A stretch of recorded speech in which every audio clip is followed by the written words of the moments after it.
Welcome. This is Samantha Skelly, and you are listening to the Hungry for Happiness podcast, where we dig deep and discover how to reconnect into your body, heal your relationship to food, and finally feel the liberation and freedom you desire. Kleenex is encouraged, and pants are optional. What's up, Phoenixes, and welcome to episode 005 with my girl, Susana Frioni. Whenever I talk to her, I just melt like butter. She has this beautiful, calming voice. In this episode, we get into the concepts of love, sex, and desire, because that is what this girl is all about, is really inviting more pleasure, more desire, having more passionate sex.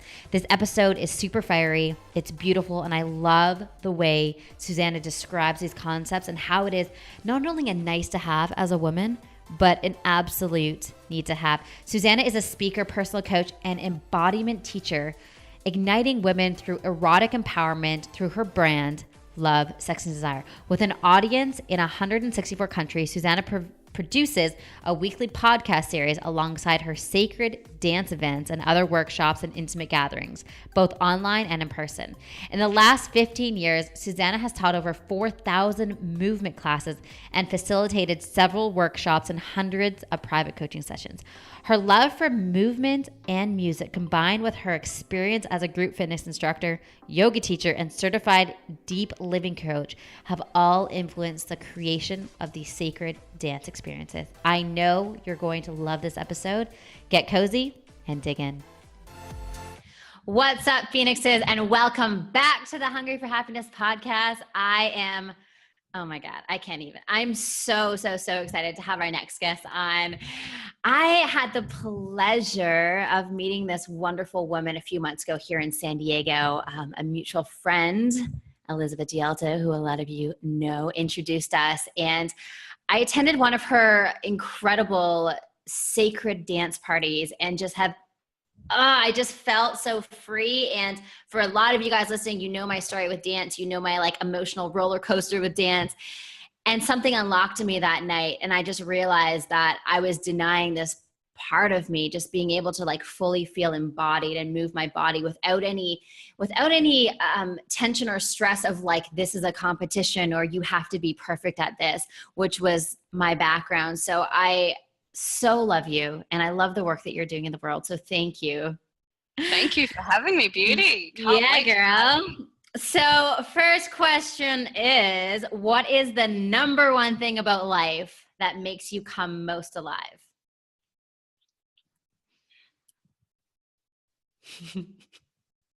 I think I was witnessing the part of myself that kind of got caught up on the word come, but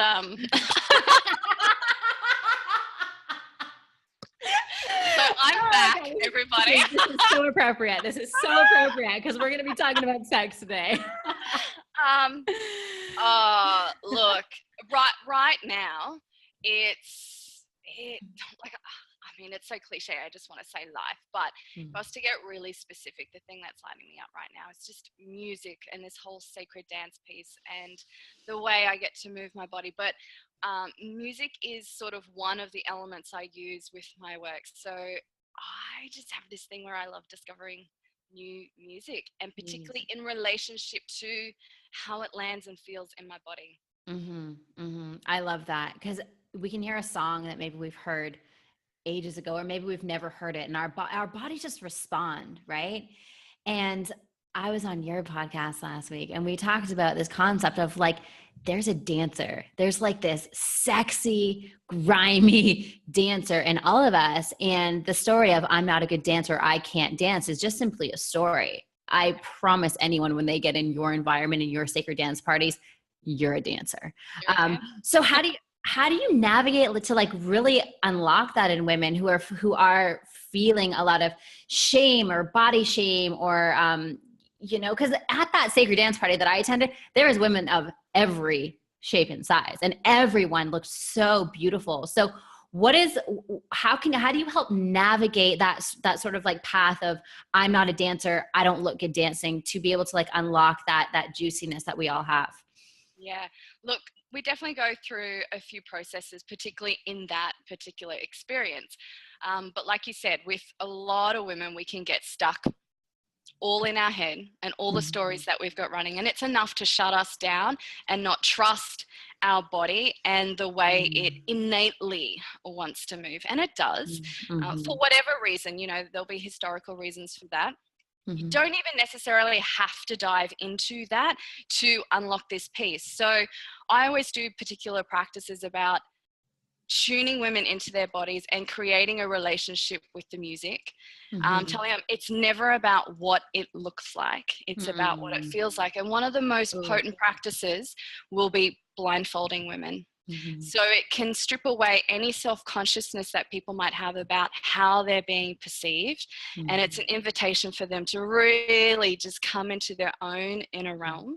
And it also heightens their senses to feel what's happening in their body and just to move with that, whatever it looks like. So that'll be one particular way, or there's a few in there. Yeah, that's beautiful. I find with the work that we do at Hungry for Happiness, women are completely disconnected from their bodies. So the reason why they develop eating patterns and binge eating is because they just have no access to their intuition, and like that feminine power source is just completely cut off and numb. Yes. And we all have an intuition. It's just about, are we willing to and ready to like really recognize that it's there and begin to use it and flow with it. It's also the center of a lot of shame. Yes. Can you kind of talk about that and how we can like begin to like reconnect back into our shame center to begin to heal some of the energy that's there through dance and movement or through other practices that you have? Yeah, so it's interesting with shame. I'm doing a lot of exploration around this at the moment. But to keep it pretty focused on your question, you must, there's a couple of things. Like, you have to be grounded in your body, which, like you said, for a lot of women, just being at home with their body is a very foreign experience. And coming home for the first time is almost shocking. I've noticed, definitely working one-on-one with clients, it's such a simple practice, but it's very, very common for them to experience like tears. And it's a fine line of almost like this joy, but also grief of realizing the truth of just how far removed, or it's, you know, use the word abandoned. They've actually abandoned themselves. And when we talk about presence, you know, I define presence as this never ever abandoning yourself, staying here no matter what. And then a shame, again, Brene Brown does beautiful work around shame. And shame is defining yourself, not in that you've made bad choices, but that you're a bad person. So it's directly linked with your sense of identity. And to unravel that, you have to rewrite a new story and claim it for yourself. Yeah, and coming through the headway can be really beautiful. And then again, moving it through the body, releasing it from your tissues, because our body never lies, is also a beautiful way. But what I wanted to say, it's really interesting when we start delving into the sex arena and when we start to uncover our turn-ons and what really arouses us, is that there's this notion that sometimes we have to get rid of shame, and yet shame can also sometimes be the catalyst for what ignites our arousal. It's just, where are you on that spectrum? Too much shame might shut you down, but a little bit of shame, whether it's in the form of a bit of naughtiness or whatever, it can manifest in different ways, might actually be part of the fuel for what turns you on in erotic moments. So it's an interesting thing.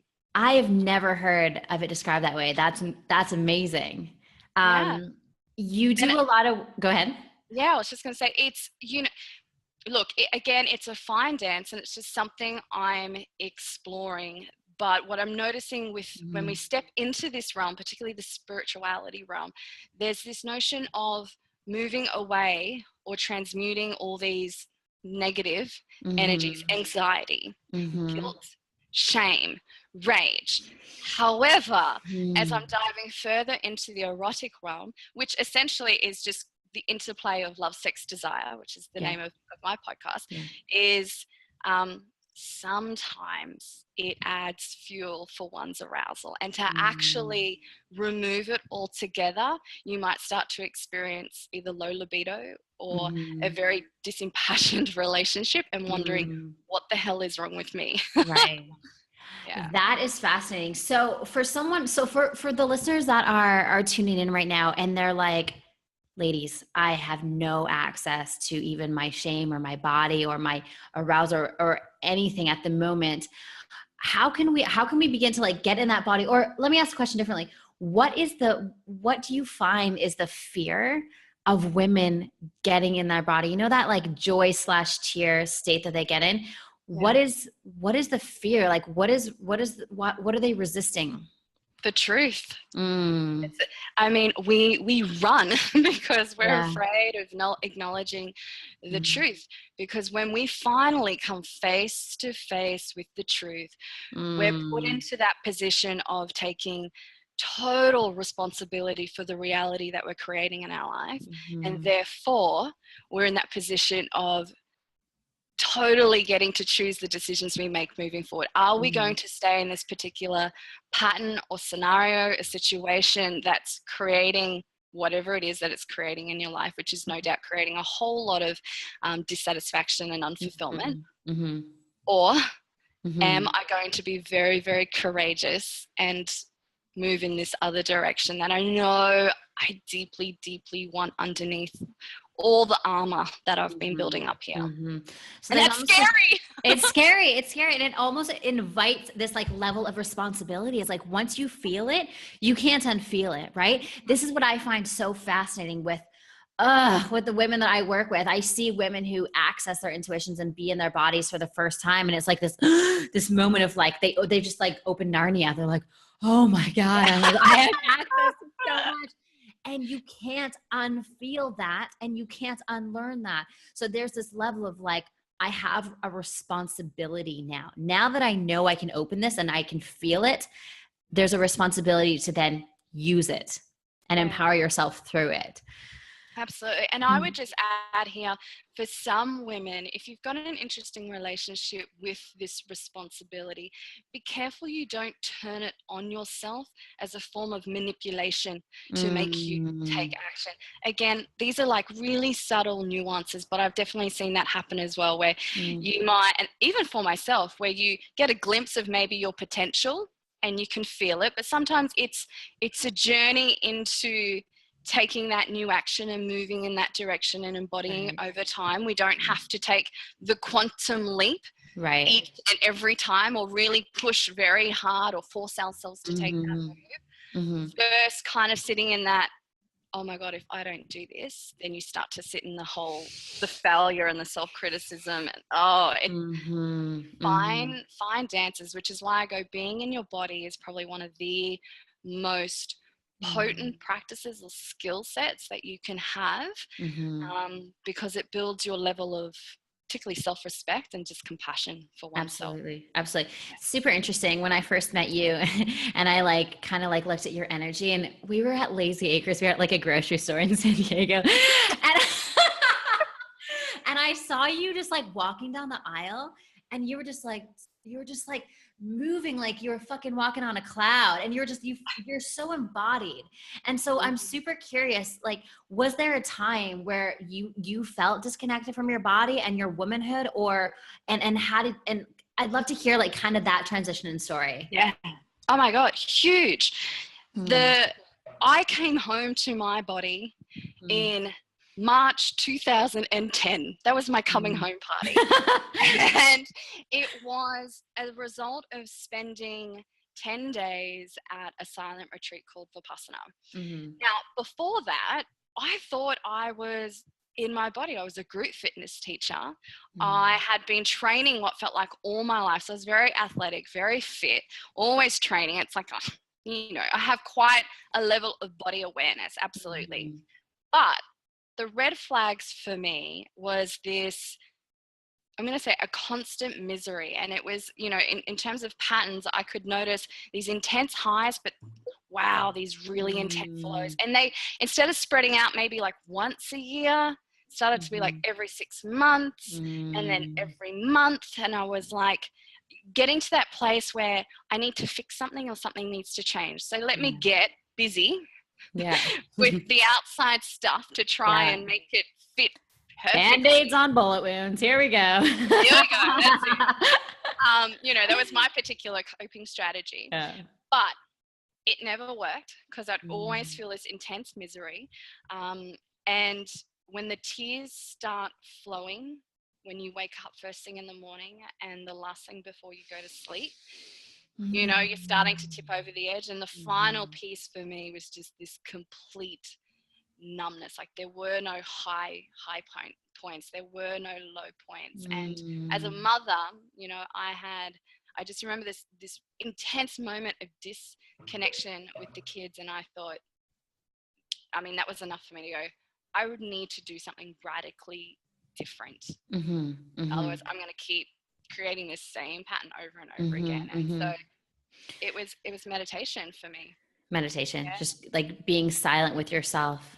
And I will say the particular meditation that I practiced was all about breath awareness. Like you literally spent 3 days, like 30 hours concentrating here, and then, which is called Anapana, and then the Vipassana technique is a body scan. So you're not relying on any mantras. You're not relying on any guidance at all from outside. It is simply breath and sensation. And that was honestly one of the most ecstatic experiences. And to be honest, it wasn't necessarily during the 10 days I was like, I'm so embodied, I've come home. It was when I left that beautiful container and went back into the real world and back into those familiar environments where, I mean, suddenly your intuition is so loud because the other voice has been turned down, and you can no longer ignore. I mean, the sensations were just so strong, but it was like now I had a language to interpret it. And that was the beginning for me. That's beautiful. And I think you bring up a really great point. The whisper of the soul is quieter than the voice of the mind. And so when the mind is always going, we're so familiar with that mind voice, that like fear voice, that like constant. And in order to truly feel our intuition or our gut feeling or our feelings, or, you know, some people get caught up on that word intuition, but it's really just like your gut feeling. We have got to quiet down the mind. Because we can't they just fight against each other if not. And also I love how you're using the word sensation. And the reason why I love this is because so often when we're talking about feelings in our body, we're like a bad feeling or a good feeling. And there's no such thing really. We are just containers of sensations. And that's all that is. And when you were younger, you felt the feeling of pain and you're like, pain, okay, that's bad. I need to get rid of that. Oh, joy, I need to have more of that. Let's lean into that. But if we can just like think of it as, like you said, like it's just sensation and we get to decide what those sensations mean. Are we going to recognize that as a catalyst for growth and use it as such? Or are we going to suppress it, disconnect from it and get away from it? And so I love how you framed that. And you know, I think it's actually a really important phase of the journey to come into right relationship with these sensations. And like you said, we're the ones that are giving meaning to everything. So with sensations, when you strip it of all the labels, you realize it's just energy moving through your body. That is it. Yes. Now, it is useful though later. And this is why I go, doing some of these processes is so powerful, because it's like that is a very important phase to remain what we would call equanimous, you know, detached, don't get caught up, don't react, just be the witness of this energy. Notice the stories you're attaching to it, but just witness it. Where's it going? Where's it flowing? And you'll notice, or at least in my experience and with the clients I've worked with, that energy, it's like, I always like visualize kinks in a hose. And when you can slowly witness it, you just feel like the hose unkinking and suddenly this energy just wants to be dispersed throughout your body. It's like a new vitality. What becomes useful later is when you do get to notice what brings you to life and what maybe doesn't, and to keep moving towards these things, but not from a place of, I'm just going to avoid things I don't like. Yeah. It's just, so it's kind of like a phase 2, and it's a critical part of the journey as well. Absolutely. If you do it too soon, Ooh. I just kind of go, I think you might kind of run up against some tricky spots. Yeah. Do you have like practices or anything that activates that like soul center in you to kind of like get that flow going?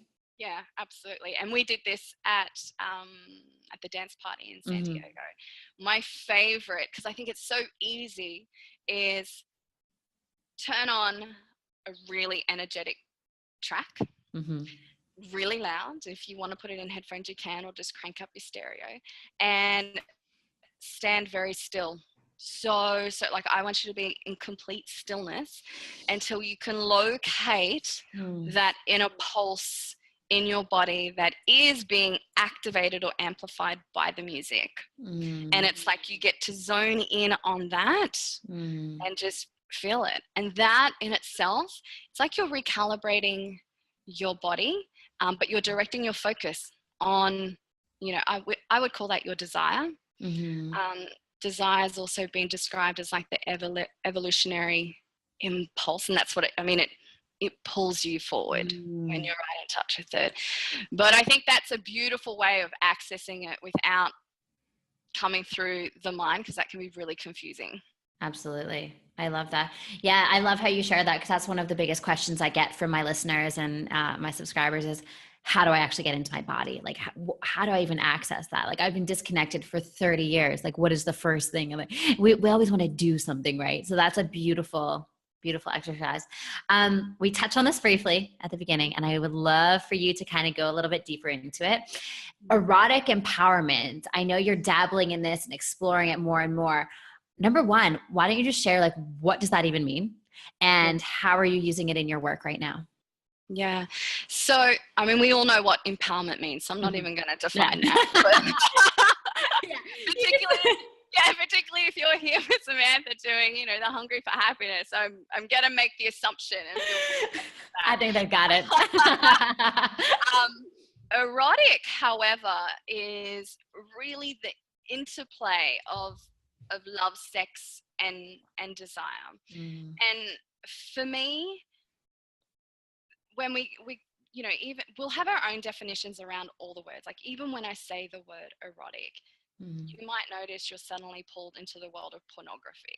You might suddenly realize you're pulled into you know, really sexy black and white photography, or I don't know, it'll take you wherever. But for me, I'm noticing it's the interplay of love, sex, and desire, these three elements, which is why I don't focus on sexual empowerment. It's like, I remember actually it was an embodied experience where I sat in, actually, sexual empowerment for me feels a bit more of an outward expression, whereas erotic empowerment feels really internal.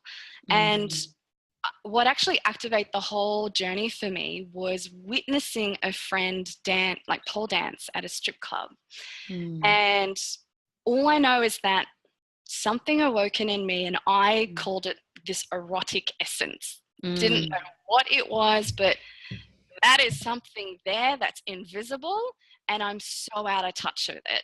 Even though I might be a sexually active woman, I might feel sexually bold or confident. I'm like, but what is that? And so this erotic empowerment is one about getting in touch with what I call your erotic woman. Again, just an inward journey, and to start paying more attention and noticing to the things of what does turn you on, what does ignite your sexual arousal, what does really excite you in relationships and your sexuality, and just becoming more curious with that. Because for me, I have learnt this part of myself is no longer a non-essential or something that just deserves just a little bit of my attention. Like, she is a non-negotiable, because I've learned when she is cast aside, when she doesn't have a space to express herself, particularly beyond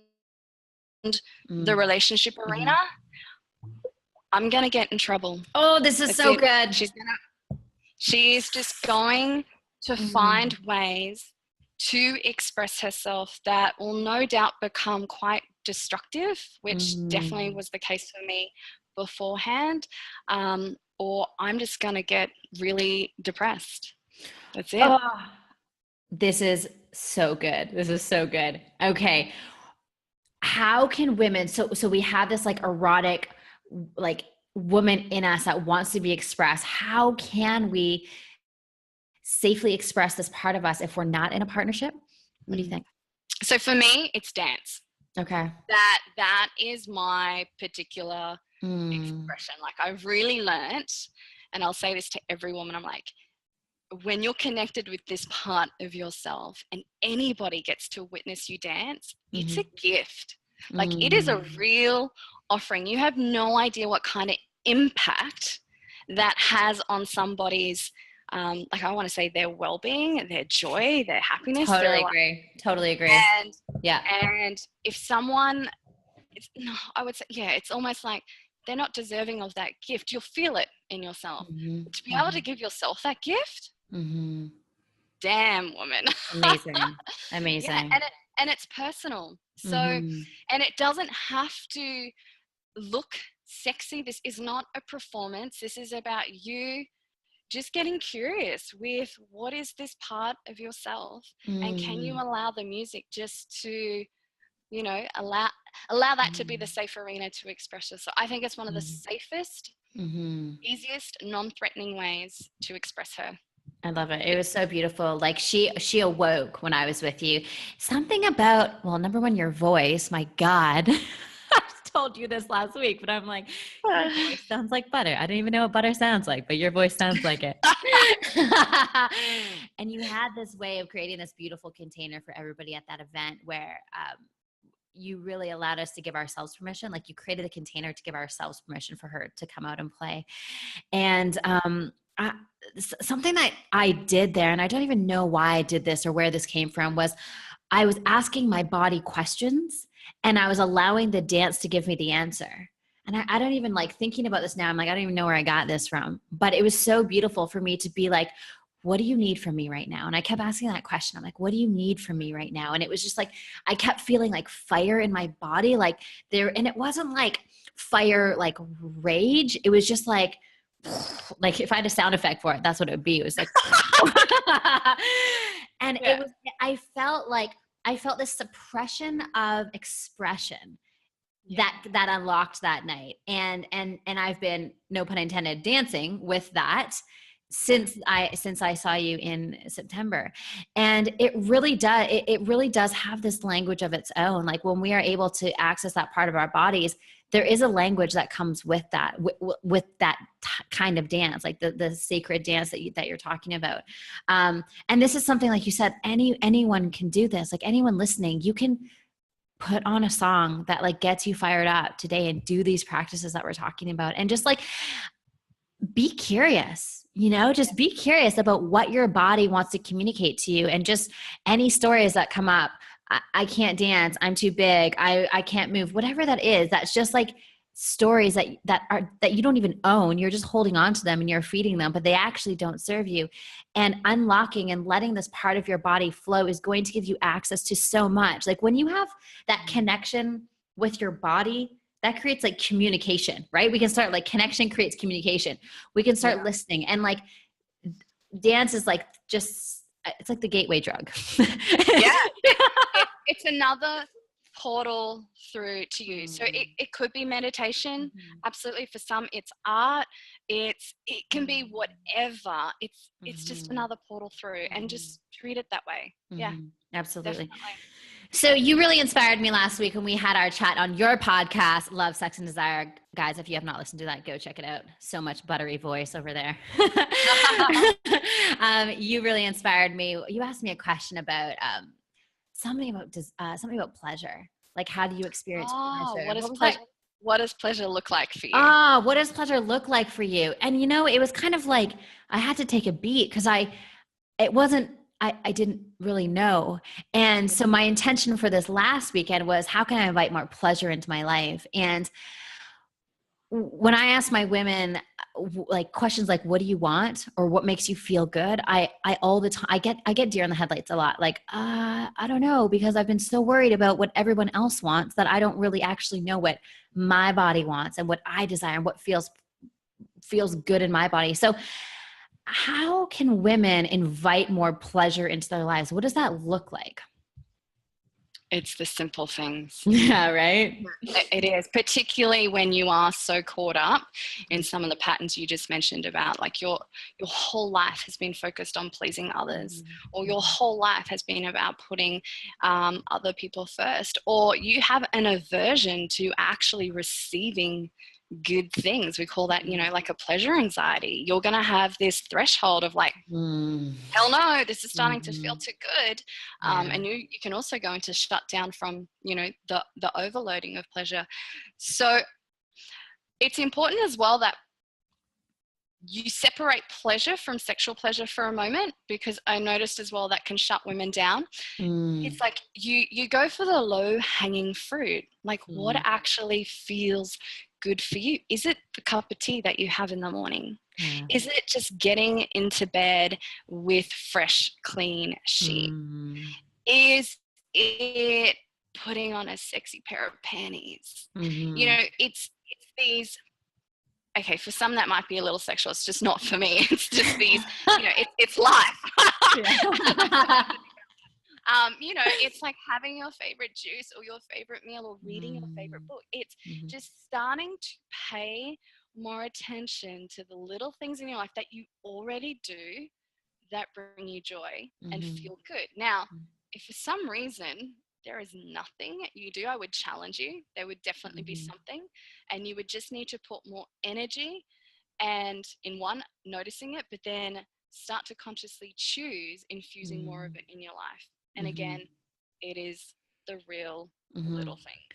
And I guess what you're talking about is it just comes down to, are you present to the little tiny magical moments that you can make more pleasurable in your life? Because that's all it is. Like so often we just like skip over all of this like goodness and juiciness that we can just like settle into like a simple moment. It's like staring at a beautiful plant and just noticing its beauty and being like, that beauty is also in me. Like that's a moment of just pure pleasure. And you mentioned something the other day of pleasure is not productive, which I was like, damn. Yeah, like we have to move away from this whole notion that I will indulge in my pleasure because I know it's going to make me more productive. I will indulge in my pleasure because it's going to be good for me. It's like, I love pleasure has no purpose. And when you can experience pleasure in that way, if there was such a thing as doing something right or wrong, I would say then you're doing it the right way. There you go. I love that so much. I love that.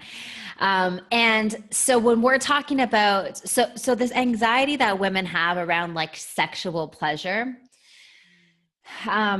so for a lot of listeners, a lot of people who are listening to this podcast right now, just to give you some context, Susana, a lot of them use food as a drug because they had like very bad experiences, these victims of sexual trauma and abuse.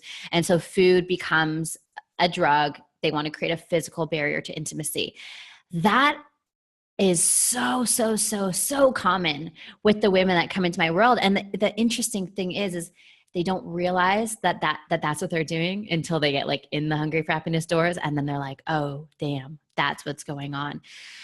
For women who do have anxiety and like they are triggered by this whole sexual expression, sexual pleasure arena, what is something that they can do to like internally get reconnected back into their sexuality and just like know that I own this. I get to feel good in my body. Like what is something that we could do there? Yeah. I would say just go gently is probably the first thing I want to say. We don't have to make, again, that quantum leap from being maybe really shut down to this full expression. So whatever path you take, go slowly, go curiously. The first step is always going to be self-awareness, because if you are, obviously you have some level of self-awareness because you know that you clamp down. Yeah. You know that you experience anxiety or you have some kind of aversion. So then you start to apply your curiosity and start to unravel maybe some of the stories you got attached to that. I mean, this is all self-exploration. It's where the real magic begins. The most transformative piece, though, is when you start working directly with your body. And again, there are many different portals to that. There's the dance arena, absolutely. There's just the simple practice of meditation. You've also got yoga. You can go and see all sorts of body workers to really unravel what's stored here in the tissues of your body. Again, you're looking for extra support if that's the case. But I just keep bringing it back to, it's a self-inquiry journey. It's a self-exploration journey. There's no magic pill here. You have to dive in. And it's like having a magnifying glass on your own tapestry that you've woven together from all your experiences. And just go, is it actually contributing to the life that I want? Not just like career-wise, but relationship-wise and within the sexual arena? Or is it somehow taking me further away from what I want? And therefore, I'm in that position we spoke of before. It's time to make different choices, more empowering choices. Absolutely. This whole self-inquiry piece is super interesting. And just being like compassionately curious for what is in our body. I think I notice this with my clients all the time. I'm sure you can echo this as well. We're so identified, right, with the things that happen to us and the feelings that we feel. And when we can just look at it and go, okay, that does not define me. That is something that could have that happened to me.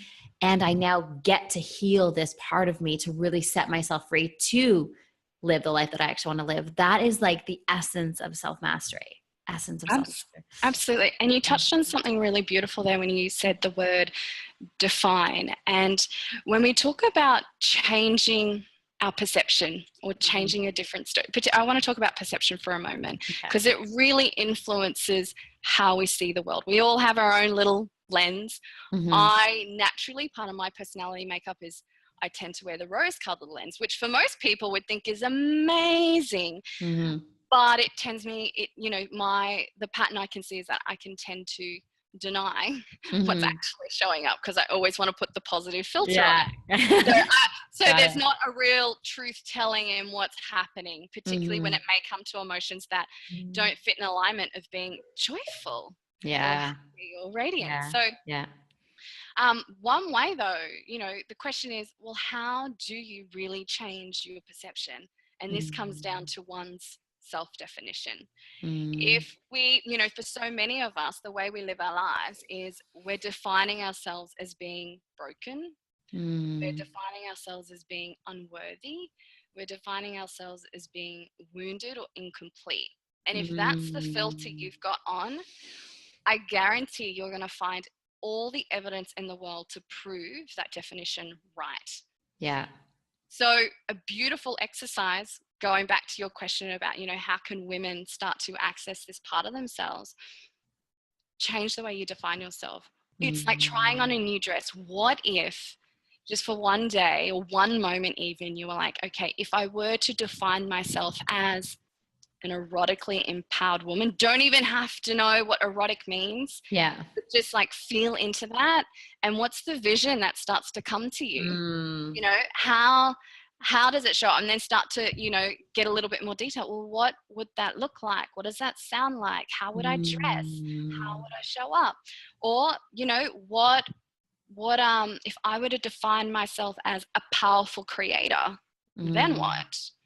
I love it. And I just want to say one more, particularly in relationships, because I hear so many women start to go, I feel like his mother. Oh, God. Yes, talk to that. And it's instead of like doing a huge excavation or keeping the focus all on him, just go, what if in this moment I defined myself as a lover? Oh gosh, what would that look like? And I go, for me, changing one's definition, it's the most instant little practice ever. I love that. I love that so much. And there's so much power in just deciding.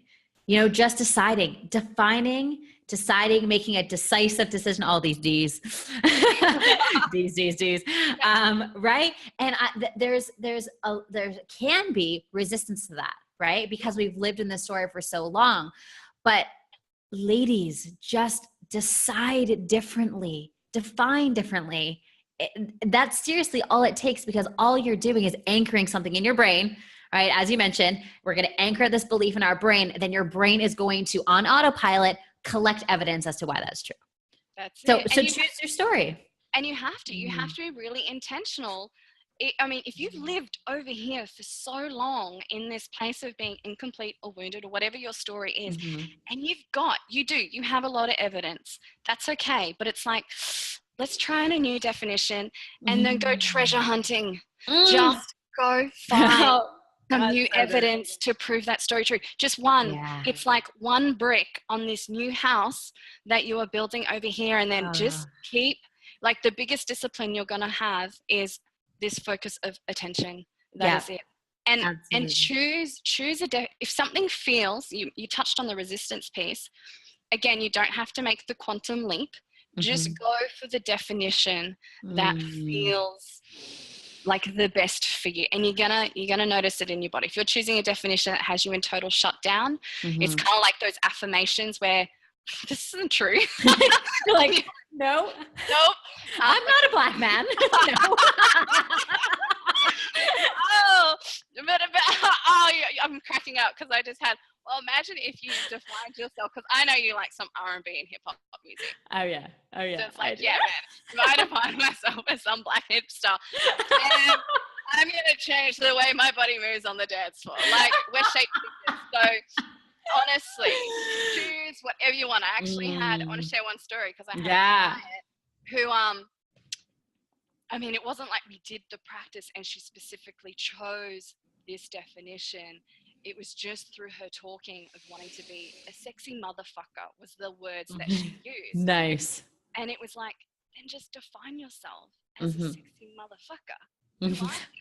And then her dating experience has changed from this little thing. I love it. You have to keep this neat and pretty. You're choosing the thing that really pulls you forward. That fire in your belly, leaning into it kind of thing. That's so funny. One of my girlfriends, she said it as a joke, but she wants to define herself as a sexual shaman. Yeah. I was like, you go, girl. It's a beautiful way of cracking open your mind and leaning into creative possibilities that you would never have entertained before. Yeah, absolutely. And if we think about it, all creation is created in the mind first and then brought out into the real world. Every physical piece of anything around us that was thought of in someone's mind and then brought out. And transformation at the deepest level, on a personal level, happens the exact same way, right? That's it. Let's just go with the laws of the universe, people. Let's stop fighting the grain here. Come on. That's it. Yeah. Oh, girl, I could talk to you all day long. I love you as a woman. I love your work. I love what you're up to in the world. When is your next sacred dance party? Will you be in the US soon? Can I convince you to come play with me? I will always accept an invitation to the US. I just have a soft spot for everybody over there.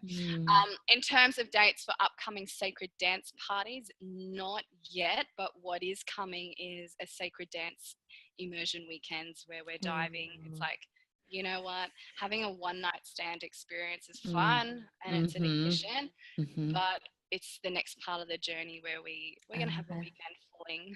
Ooh, yes. Yeah. Fly away and have a weekend fling. That's always fun. Yeah, but dates for any of my events will always be on my website. Okay, so where can people find you? SusanaFrioni.com. I love it. Okay, go check her out. And I was going to say, on all social media, and it's the same name, Susana Frioni. Yeah. And she's got an amazing podcast, everyone. So go subscribe to her there. It's amazing. Girl, thank you so much for being on. You're just like a wealth of knowledge and sex and pleasure and juiciness and amazingness.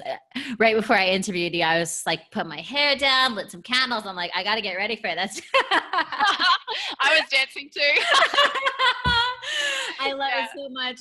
Thank you so much for being on. This conversation has been super energizing, and you're just such a rock star. And thank you for doing the work you're doing in the world. Amazing. Thanks, Beauty. Thanks for having me. It's such a pleasure to connect. You're so welcome. Bye, love. Thank you so much for listening to this episode on the Hungry for Happiness podcast. You can join the conversation with women just like yourself at hungryonfacebook.com. Until next week, ladies, stay classy and badassy.